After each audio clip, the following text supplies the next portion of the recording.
Hello guys, it's Bino123 and I'm back with another Reddit video, and today I'm doing r/prorevenge because apparently somehow I managed to never do it, and I have two stories for you guys because these stories are freaking long. Ex-girlfriend was a scammer, so I put her in the slammer. Rhyme. Terrible flatmate gets what he deserves, and as always guys, I have a hidden quote in my video. First to comment it gets a heart, and sorry if my intro sounds bad because I pre-record my videos and then do the intro, and I'm mad from that bad spellings on this server or this Reddit form. Let's get straight into the video. This one's titled, Ex-girlfriend was a scammer, so I put her in the slammer. Bibbidi bobbidi boo, I destroyed her family too. Sorry about the length, but you need the details. TLDR at the bottom. Around the time that I got my first full-time job and finished college, I decided I was ready to venture out and start dating. I heard about this amazing app through a few of my co-workers, a little thing called Tinder, so I decided to give it a shot. After about a week on the app, I finally matched with a woman who we will call Talia. Talia lived in a different city than I did, but the day we matched, she said she was visiting a cousin. We messaged through the app, and after verifying she was real through her Facebook and Instagram profiles, we exchanged phone numbers.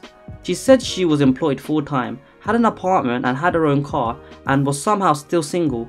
We talked for about 2 weeks on the phone, always at night after my shift at work, before we finally had a chance to meet up when our schedules matched up. I drove my beat-up 1996 Honda Civic to her town, spent that Friday night. I forgot where we ate at that night, and in the morning we had breakfast at a Waffle House.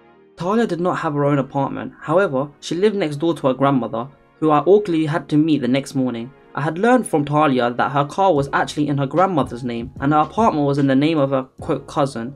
She went so far as to show me family portraits with her quote cousin, talk about her abusive ex, and she even shared with me how her laundry room was embarrassingly infested with flies and roaches. We officially changed our social media to dating that day. Keep in mind that this was my first relationship in almost 4 years, so I was so excited. The scam. Talia also told me that day she had been fired from work about a week earlier but was too embarrassed to tell me. I asked her how she kept up her bills, and she said that her grandma and dad had been helping her. Talia asked if I could help her make a car payment, which was due this weekend. I refused. She then explained that she could get a payday loan, which is banned in our state, and could put it into my checking account. I felt uneasy about it and asked her if there was another way she could get the loan. Talia said that she couldn't use her grandma or dad's account because they had burned her in the past. I thought it was weird that she started crying, so I called my bank account, where I had an account since high school graduation. I opened a linked checking account. I gave Talia the new checking account number and routing number. Talia contacted a payday loan company in Alabama, and by Sunday morning, she had the funds in my linked checking account. Per our agreement, I gave her the money. Talia promised to repay the loan within 2 weeks. I had my reservation but went back home and back to work Monday. Talia called me on Wednesday and said she had a new job. I asked her if she had the payday loan squared away with her first paycheck. She said she did, but I still got charged $47 2 weeks after she set up the loan. I called my bank, called Talia to verify the loan was going through her, and terminate the charge from the payday loan as I was not the signed person. Talia and I agreed to meet Memorial Day weekend 2 weeks later. She stated that her dad had given her a check for her entire loan amount, $1,800, and that she would deposit it into my bank near her. Like a fool, I let her deposit the check right before Memorial Day weekend. 2 days later, the payday loan company charged another $47 plus penalty fees and another $47. The $1,800 check bounced. Talia stopped answering her calls and blocked me on everything. I called my bank and informed them that I was a victim of fraud. Within hours, my main checking account into my paycheck had gone.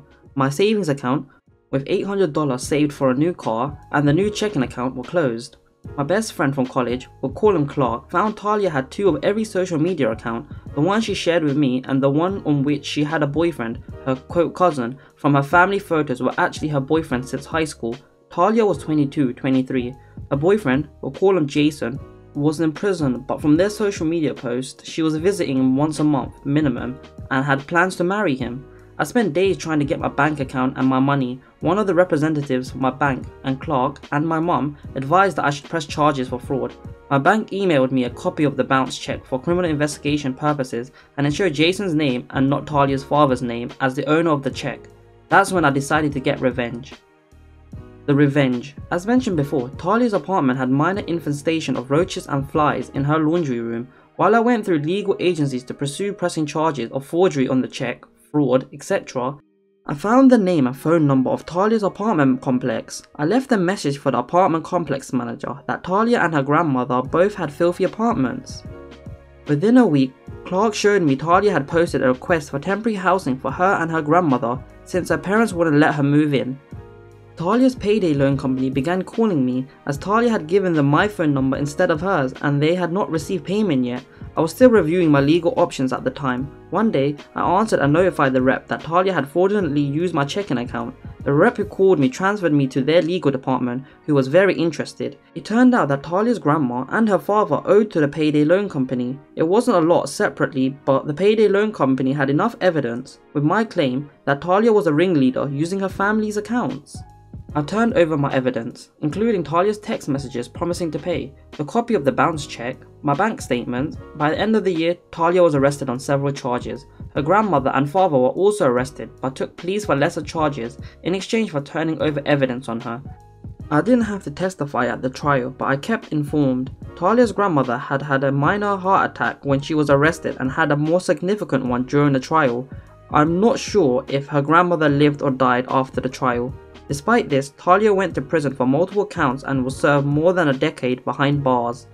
Damn, you can just tell that this girl's hot. I don't care what anyone says, but for a girl to start sobbing and getting all the flow of tears and getting money like that, she must have been hot, taking advantage of vulnerable guys. And you're crazy enough, I bet you she scammed a lot more guys doing this and they just didn't have the guts to admit it. And if this ever happens, guys, don't take loans out for other people, because if they don't pay you, you're going bankrupt. Monopoly style. This one's titled, Terrible Flatmate Gets What He Deserves. This happened very recently and I created an account just for this subreddit because this revenge was too good to pass up. TLDR at the bottom. Context. I am a university student and I am staying in accommodation near to the university I am studying at. I get along with the majority of my flatmates. There are a couple of us that don't see eye to eye, but it's nothing serious. This revenge involves me and a friend, let's call him Joe, getting revenge on our flatmate who was a massive pain in the backside. Joe and I lived in the same building together. The building is a 3-story flat with me being on the first floor and Joe being on the second floor. Joe and I arrived to the accommodation at roughly the same time, so we got to know each other very well. The first week of staying at the accommodation went very well. We all introduced ourselves to each other and asked questions so we'd get to know each other better. Then the start of the second week starts and in walks the little poop, let's call him Jeff. Jeff didn't introduce himself to anyone or talk to anyone when he arrived. No one was bothered too much by this and nothing happened for the rest of the day. Then the evening started. Jeff was one of those guys who would online game, but instead of staying quiet and keeping calm, he would start hurling insults at people, shouting at them, telling them that they're bad and should go kill themselves when he wasn't very good at the game himself. We put up for it for about a week, but after that we started going to his room and told him that he needed to stop because he was causing a disturbance and we wanted to have peace and quiet. He responded by telling us to go away and he could do what he wanted. The way the rules work for our accommodation is that you can contact the wardens if someone is being a disturbance or doing something that shouldn't be, and depending on how severe their actions were, would determine what would happen to them. Usually you start by getting a warning, but if it's more severe than that, you would end up getting a strike. Get 3 strikes and you get evicted. We all agreed to contact the wardens because Jeff was taking no notice of us. The wardens came and issued him a warning, informing him that if it happened again, he would get a strike. We thought he would stop after that and it would be the end. Oh, how wrong we all were. Instead of apologizing, he decided to start being even more of a pain by being even louder and started threatening people. The main victim of his threats was Joe. Joe decided he was fed up and started firing back by doing karaoke in his own room to drown out the noise that Jeff was making. Whilst this helped, it just made even more noise, therefore making it more difficult for the rest of us to relax. Joe agreed he would only do karaoke during the day so that we could get some sleep at night so we wouldn't miss our lessons. Jeff, on the other hand, wouldn't stop. Eventually, I contacted the wardens because he was making it too difficult to sleep due to this constant noise he would always make. Although I hadn't missed any lessons, more than half of us who missed days were due to oversleeping. 2 days after I contacted the wardens, he received his first strike. When he found out I was the one who contacted the wardens, he started making my life a pain. He lived in the room directly above me, so he would constantly jump and stomp on the ground to make even more noise. It was no surprise that he had been given a second strike shortly after. After that, it was the winter holidays, so we all went back to our families for Christmas. The time away from Jeff was exactly what I needed, and it helped majorly. When we got back, we found out that he had smashed up his laptop, which he used to game on, during the holidays when we had settled back into the accommodation. This meant he couldn't go online gaming anymore or do any work at home for his course. This, we thought, would finally be the end of all the noise. Nope, it got worse. He started to steal things from his flatmates on the same floor as him. We all knew it was him, but the wardens couldn't prove it, so he didn't receive a third strike. Eventually, he managed to save up enough money to buy a replacement laptop, which angered all of us. It turned out he'd been stealing valuables from Joe as well as his other flatmates, then started selling them so he could buy himself a new laptop. We were all pissed and decided we needed to do something back at him. Joe and I started plotting how we could get our revenge. We knew we couldn't get the laptop off him because he would lock it up safely in his room. Then we remembered that he only took his student card with him when he had a lesson at the university. In order to get into classroom in our university, you need to use your card to scan yourself in. This would mark you as being present for the lesson as well. We knew he valued his attendance very greatly because the student with the highest attendance would receive a reward. Joe decided he would get Jeff's student card and hide it somewhere so he wouldn't be able to find it. We only intended for him to lose the reward that he was going to get for the highest attendance. After about 3 weeks, Joe managed to successfully get his student card. Jeff was furious. He started going to anyone he could in the accommodation to find his card and started threatening them. We all knew Joe had it, but nobody would tell him because we all wanted him to pay for the nuisance he had been. This was the third time he had to replace his card, so it would cost him £20, which doesn't sound like much, but when you're a broke university student, everything is expensive.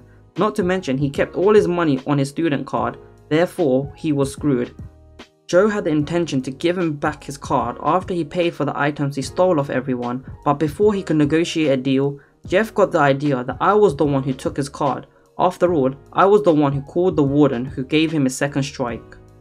He waited till he thought I had gone for university for the day, not realizing my lessons for the day had been cancelled, and he tried to break the door down, preventing him from entering our floor of the accommodation. I heard him doing it, so I went straight to the door and recorded him. Immediately after, I instantly contacted the warden and he got evicted. To this day, Joe still has his card and will not give it back. Jeff is now living in a different accommodation which is more expensive and not licensed by the uni. His attendance has fallen under 70%, meaning he has no chance of winning the reward for the highest attendance. I just read this and nope, I had a feeling it was in England, but the lack of punctuation and spelling pissed me off. Oh hell no, the amount of times I had to re-record this because I kept making mistakes. Oh, I'm so furious. Oh, I hate this guy. Whoever reads this, like, if you're the owner of this, I hate you because all the errors. Oh, I'm so triggered. I just had to make it through this video because this is the second story and I just wanted to quit. I just wanted to be like, guys, I need 10 minutes. Oh, I'm so mad. Oh, anyways guys, this is the end of the video. Hope you guys like, comment, subscribe. Peace out.